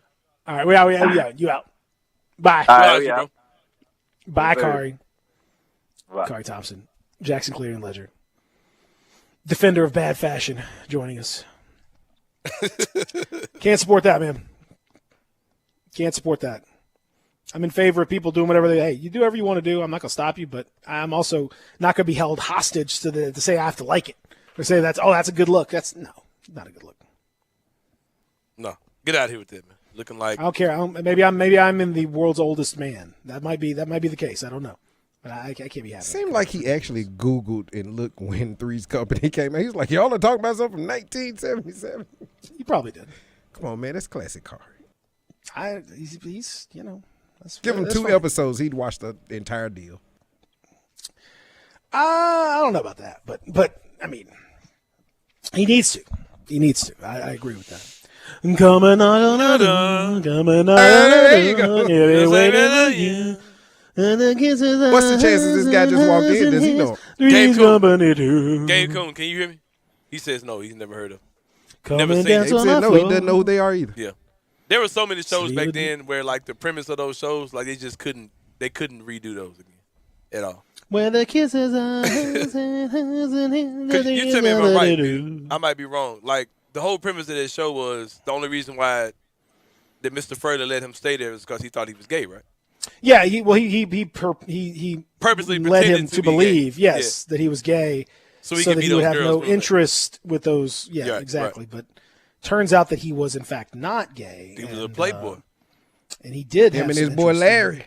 You remember Larry? Him and Larry. Shout out to Larry and Bullethead. Hey, baby. what rap? Yeah, that's another dude that might be black famous white dude. No, white people know who Larry is.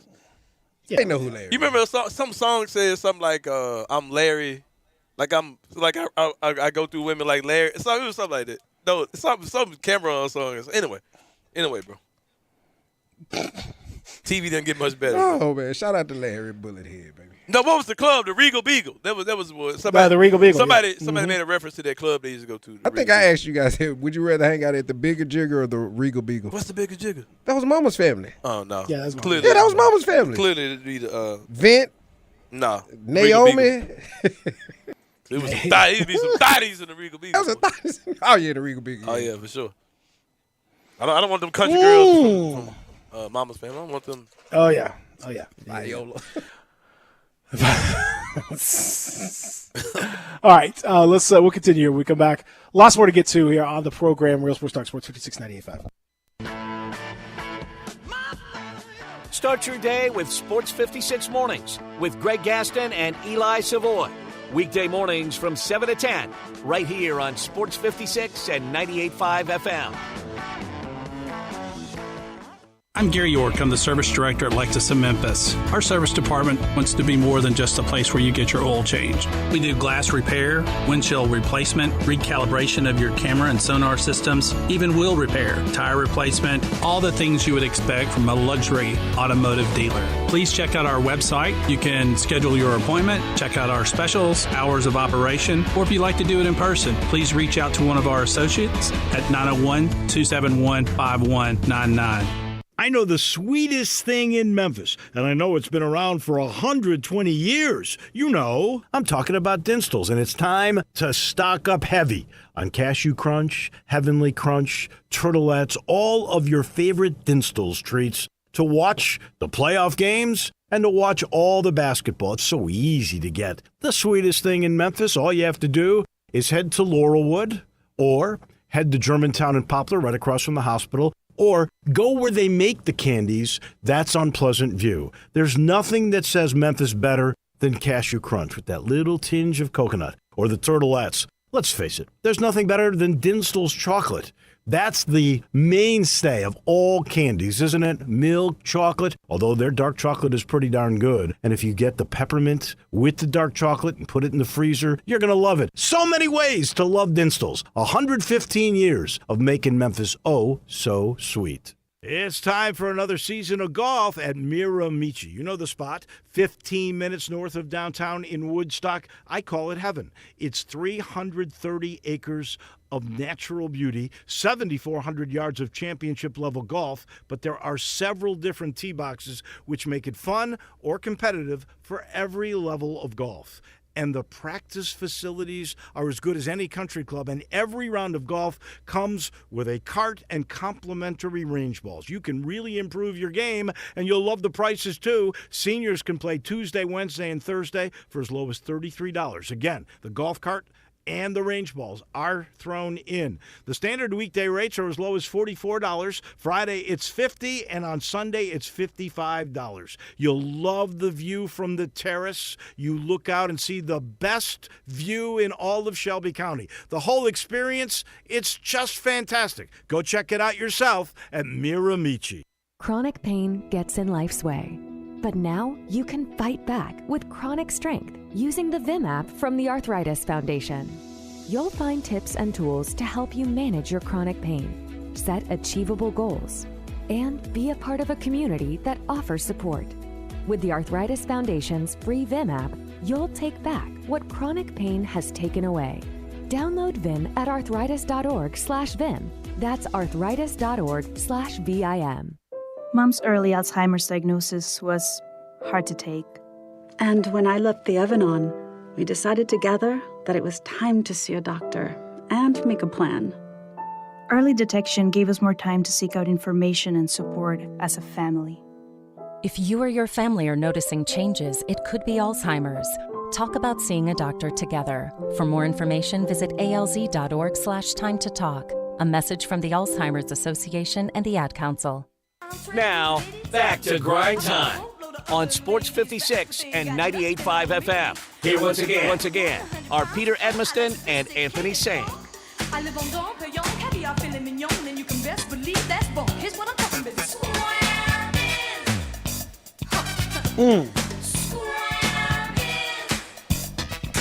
Little Tina Marie. Can't go wrong with that. The remake that Snoop Dogg did was absolutely terrible. What was it there? There was a stretch of time where Snoop Dogg was just putting out straight trash, too. It was right around that No Limit. No Limit. There you go. man. Right. Yeah, That was no limit. He gives The game is to be sold, not told. That album. And maybe 3 or 4 years right after it, Pete. He gives me a lot of props for that time because it taught him how to be an entrepreneur and kind of start his own, be a businessman in the music industry. But, bro, you were putting out some crap. He put out, what's the name came out under No Limit, though, right? That was it, man. Yeah, he was putting out some rubbish. Snoopafella. I remember that song. Man. Snoopafella, doggy dog. But you know that other Snoop album that came out after Doggy Style. The one that had Lay Low on it. No, that was the same one, wasn't it? Go back a little bit earlier. It was produced by DJ Quick, I believe. Come on, man, you a music guy. It wasn't on Death Row, and it wasn't on Death Row, and it wasn't on No Limit either. But it was horrible. From Super Seed Records with Gangsta Black. Man, I don't know. I don't know. I'm about to pull it up. It was terrible. I bought it in high school. I was like, man, you need to go back where your life is threatened. Go back where it's like. This ain't it. I'm trying to remember what the song was off of that. Suge Knight's over here like, I tried to tell y'all. I tried to tell you. He wanted to live, though. He was trying to live. I had to motivate him somehow. I had to get the best out of him. I don't know. You tell me. I'm going to say something that might be an unpopular opinion, bro. For a mega star rapper who's like had like, you know, if you like go stand beside him in a versus battle, you lie to get killed. Snoop Dogg mostly had some very bad albums, bro. Except for one. I don't know about it. They were. Bro, Snoop Dogg dropped a lot of albums. You might They not were remember regional. I will say that they were regional. Like West Coast love his music. The same way I would assume like down here. The young okay, Dolph, so I mean, obviously, like Doggy Style, hold on. Doggy Style, Dogfather were like absolutely incredible. But bro, I'm looking at what looks like a 17 album discography. Did you even know that? Yeah, that's what I'm saying. I basically, as far as I can tell, it ended with the first two albums. That's pretty much it for Snoop. They were a million platinum and whatever, and then everything else has been his features. Man, he's a features guy. Remember he was Snoop Lion? Man, I ain't gonna lie, bro. Like, if you want to talk about it, man, Snoop's discography is kind of trash. Like, he's got like some mega hits for sure, but like, yeah, the last meal was trash. It's kind of like that DVD bin you see at Walmart. You keep digging, you're going to find some hits in there, but that don't mean everything in there is dope now. Hold on, the album you're talking about, Dogfather, that's the one I said it was trash. No, Dogfather is a great album. You know what, Dogfather was good. Yeah, the Dogfather was good. Yeah. No, Dogfather's got Dogfather's got the Vapors and Groupie. She was just I forgot about Snoop upside your head. Yeah. Come on, man. I got a confession about Snoop Dogg. I listen to his gospel album every time I get on the airplane. For real. But I literally like his last albums. His last album was a digital BODR. It's actually pretty good. Man, I'm out. No, listen to it. That was actually pretty good. It has Method Man and it didn't even crack the top 100 of album sales. Man, y'all you really think about what I'm saying? Snoop Dogg has had he's one of the most recognizable artists in hip hop history, without a doubt. The documentary. But if you start thinking about like, come on, bro, like Snoop drop albums that you never even heard of. Again, I think it's at this point now he is just a featured artist. Now go ahead. You look at him as a feature artist, and you look at the stuff that he was on. Like Next Episode is a feature, Crybaby, That's My Name, Down for My. I think that was on the album. Exactly. Yeah, Holiday Inn. Katy Perry. He's on that. The Way I Am. Like he's all he wouldn't do anything on his album. His albums are trash, but he was just dropping on everybody else's album and doing like because he's got that voice. He's Snoop. He's got the thing. He pops in and it's like obvious. So yeah. I hate to sound blasphemous, but is anybody a worse like solo artist rapper than Snoop to be looked at as highly as he is? If you were to think, I think I personally, I've told you this before, but I think it's the other guy that I think is Dr. Dre as a solo artist. Oh yeah. Dre as a producer, phenomenal. Dre's only made a handful of albums. That's what he's gonna tell you, Pete. He's gonna say that last album was the Chronic. Yeah. Come on, Pete. He's gonna get you with that. Yeah, I gotta look and see. But are they worse than Maggie New? That's the answer or the question. They worse than Magoo? You're talking about Magoo's the worst rapper. But you're talking about like a whole different. Like we're talking about guys that are like mega stars. Like Dr. Dre, Snoop. Those are mega stars. Totally different situation than Magoo. Come on. Mag and two O's. Mag and two O's and that. No, it's good. No, we're not. Dip.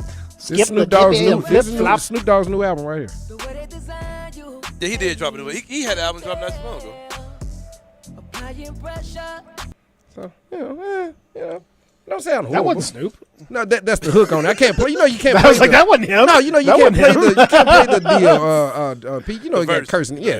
They didn't make a clean deal of that, but it's up to date. Zippity-yay, Magoo is here having fun today.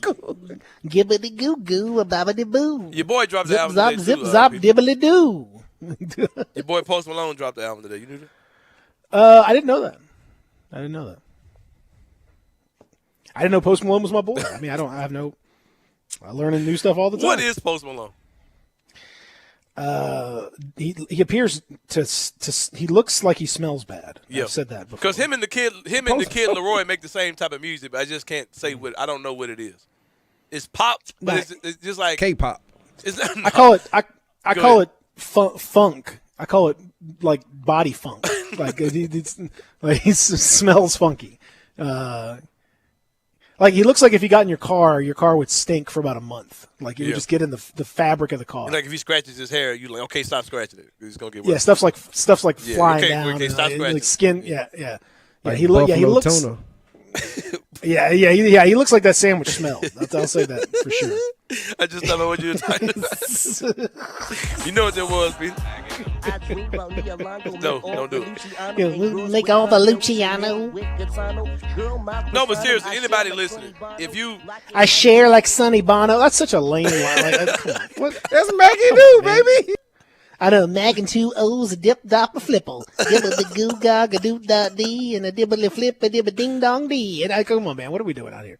No, but seriously, what is Post Malone doing? Is it singing? Is it rap? What is he? He's huge though. I just want you to know he's good. Like he's actually good. I don't know. He's good. I don't know. He's a hit maker for sure, but it's just hard to describe what he does.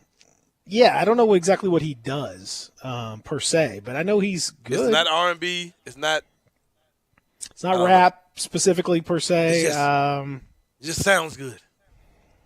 And the Kid Leroy is like the little version of him. Mm-hmm.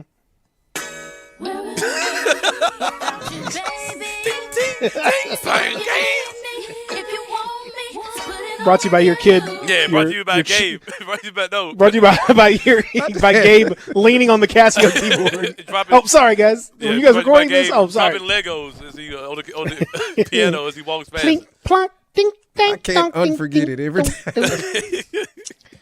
God, the worst. The Watch stupid. this. Oh, God. I never thought about it till you brought it up. Yeah. Oh, God. Sounds so bad. so It's bad. just random, just whatever. Oh, I think your boy, I think so Swiss bad. Beats was inspired by this song for real though. Because Swiss Beats just came out just plucking keyboard keys as well. Hey, it works for them, but God, Clang, clang, clang, clang, ding, dong, clang. Yeah, you drop your keyboard down the stairs. That's what it sounds like. Clang, oh, sorry, I tripped. Oh no, man, that's good. Oh yeah, go ahead. Hey, that's actually the musical version of Jason Tatum's clothes. Outfit, yeah.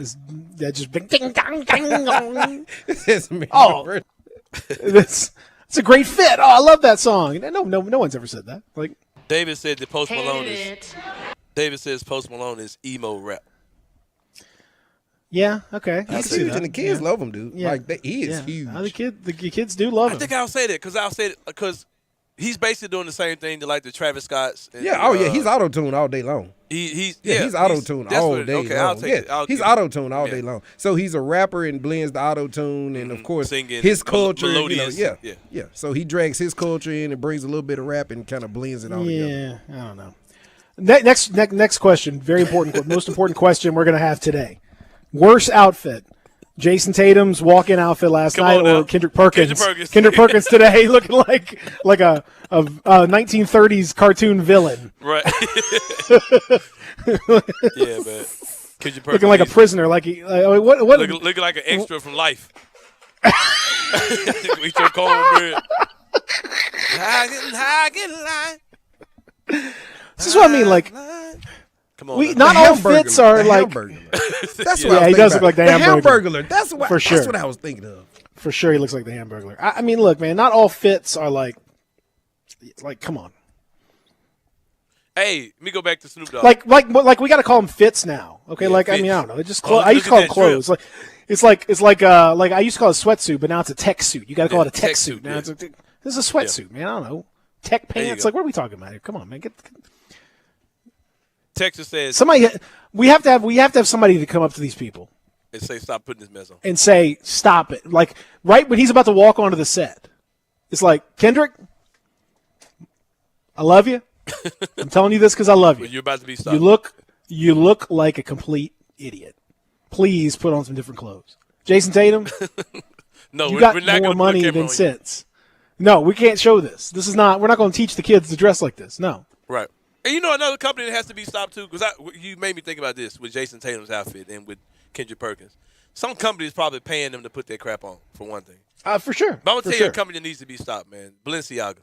Because Balenciaga is truly just doing either trolling us or they're doing a human behavior experiment with. Because Balenciaga shoes are basically Asics that old white men used to wear. And they brought them back out with the same exact stripes and everything on them, and they call them Balenciagas. And then they brought these boots out that Kanye West is wearing. They look like rubber boots you wear to, I don't know, for whatever. Like, come on, man. These companies have to be stopped, man. They're literally doing human behavior experiments on us, and we're just falling. Yeah, they're like, look at these idiots. They'll do it. We put our stuff on anything. Yeah, well, let's let Jason Tatum wear this suit and look like a Dick Tracy villain, and let's see. He's actually going to pay us to do this. We were just going to burn this thing. It literally was a mistake. It was we had somebody get drunk in the on the assembly line. Yeah. Put that together as a joke, and next thing you know, he's wearing it. I don't know. I'm 1,000 years old, so sorry, everybody. It's just how it works. That's also true. When you get it's me too. When you get old, you get cranky. That's I'm a little cranky right now. All right, when we come back, we'll wrap up this edition of a Friday show called Grindtime. Real Sports Talk, Sports 56.98.5. You have opinions? You bet. Of course you do. Everyone does. Hit us up on the AutoZone listener line, 360-8255, 360-8255. Hi, Jimmy Stovall here with Corky's Barbecue. For 38 years, Corky's been proud to serve our legendary slow-smoked barbecue in our dining room and drive-thru.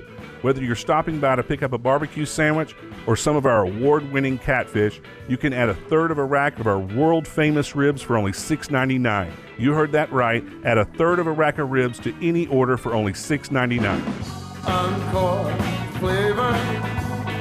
Corky's Barbecue. Let's talk savings, Mid-South. Colin Johnston here from DeSoto Auto Sales. I want to go camping, but I can't till I sell more cars. So this month, my sticky situation could be your sweet solution. You could save a ton on a nicer, newer car. The more you spend, the more you save. Been burned by credit before? My For the People credit approval process is sweeter than chocolate. We want to help you drive a nicer, newer car today. So if you want to be a happy camper, stop burning up in a car you hate. Truck on down to DeSoto Auto Sales today. But hurry, this deal's done once I finally go camping. I'm Colin Johnston, your dealer for the people. New cars are arriving daily. See them all at DeSotoAutoSales.com. That's DeSotoAutoSales.com.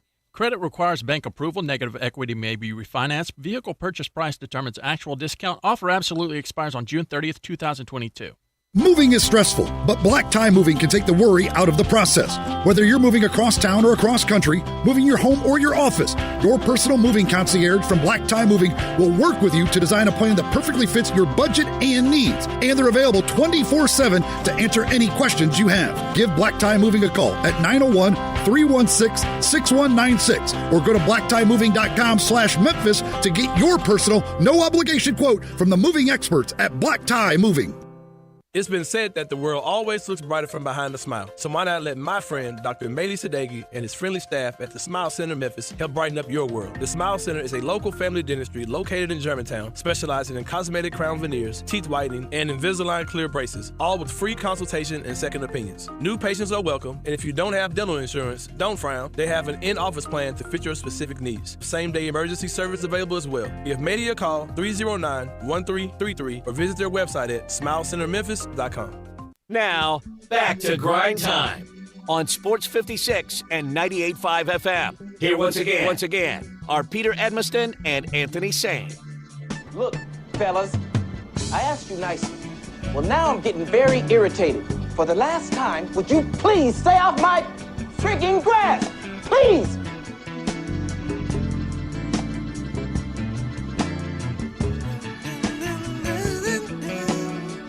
Come on now.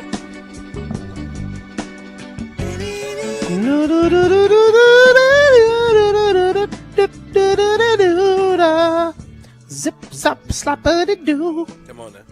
Happy Midnight. Y'all know about that. Oh, yeah. Bro, Megan and Justin just ain't got the range that we got, bro. No. I think they know that, though. That's the thing. We can hit every note they can hit. They can't go to the stuff we can go. I just think they know that. I guess it's just unfortunate. Cause don't let me drink some hot water and just start going full falsetto on y'all, man. Don't let me go Eddie Kendricks on y'all. We could do it. We could do it. And I mean, we could and we probably should. You know, we might break out with people. Without you, life has no meaning. Oh, well, I don't know if we could do that. And you make me feel brand new. Come on now. Oh man, we doing a little stylistics. We're going to do a little. Can they do that? No. No. Imagine how ridiculous they would sound trying to sing stylistic. Didn't I blow your mind this time? Didn't I? Come on now. How about this one? Have you seen her? Come on now. Have you seen Tell me, have you seen her? Seen her? Oh, I see her face everywhere I go. On the street and even at the picture show. Have you seen her? Have you seen her? Tell me, have you seen her? Wait, how are we doing this? Doing this right here. Y'all doing the MC Hammer? Bump, bump, bump. Wait. Why did you have to leave and go away? Oh, yeah.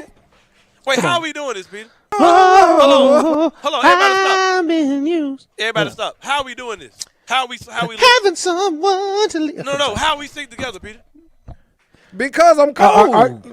Are we singing? Are we actually together? Yes. How? Oh wow. I'm cold. Oh, I don't know. Jam. Maybe because it's just acapella. Maybe just use acapella. Oh, jam. Cold, Chris. For real. Did you do something for real there? Peter, how are we to sing together for real? I think it's just because it's acapella. I'm gonna tell you, I'm cold, Craig. Play some music. Let's see as we go out there. Oh, he ain't got time. Now he wasted time to celebrate. We had to check Yeah, that out. we gotta test that Monday, man. Well, I think I'm back in. I'm back in on Monday, so we can test it. That's all right. Yeah. Get it. Regardless, we got it. We can get it squared. Bottom line, they scared. They scared, man. Bottom line. They should be. They talking about, just running through CJ. And no, man. Do you want to do it, yes or no? We're right here. Hey, who next, man? Let's just challenge somebody else, man. They scared. We're not going anywhere. We're right here. We're going to be right here. Come on. Gas Man and Eli. That way, I mean, come on. What are you? Come on. No. Come on. That's not. No, that's not even sing funny. some, the Rhinestone Cowboy. Eli could maybe do some country. Old classic country, probably. Yeah. Some Hall & Greg, Oates or something. I don't know. I don't know about Greg. Hall & Oates, maybe. I mean, I'm out here. We got to get out of here. Coming up next, sports time. Y'all have a great weekend.